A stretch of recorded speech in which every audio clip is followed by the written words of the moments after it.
রান্নাঘরে রাখি চ্যানেলে তোমাদের সবাইকে স্বাগত। আজকের রেসিপি সর্ষে পাবদা।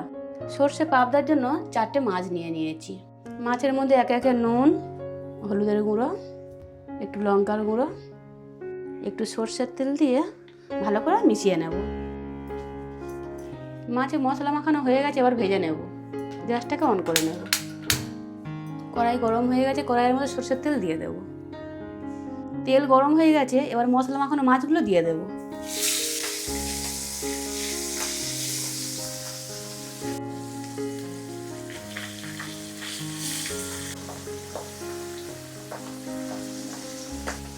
মাছগুলোকে ভেজে নিয়েছি, এবার তুলে নেব। ওই মাছ ভেজার তেলের মধ্যে কালো জিরে ফোড়ন দিয়ে দেব। দিয়ে দেবো আদা 1 চামচ।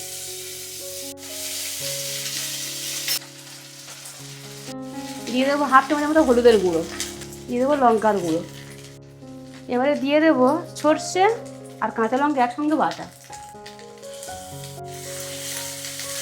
দিয়ে মশলাটা কষিয়ে নেব। দিয়ে দেবো মশলা ধোয়া জল। মশলা কষা হয়ে গেছে, এবার অল্প করে জল দিয়ে দেবো। ঝোল ফুটে গেছে, এবার একটা একটা করে মাছগুলোকে দিয়ে দেবো।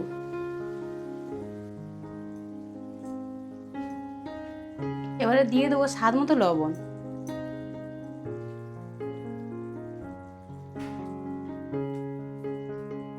দু মিনিটের জন্য ঢেকে দেব। ঢাকাটা খুলে নেব। সর্ষে পাবদা রেডি, এবার নামিয়ে নেব। সর্ষে পাবদা রেসিপিটি কেমন লাগলো তোমরা কমেন্ট করে জানিও। পুরো ভিডিওটা দেখার জন্য ধন্যবাদ। আর তোমরা ভালো থেকো, সুস্থ থেকো।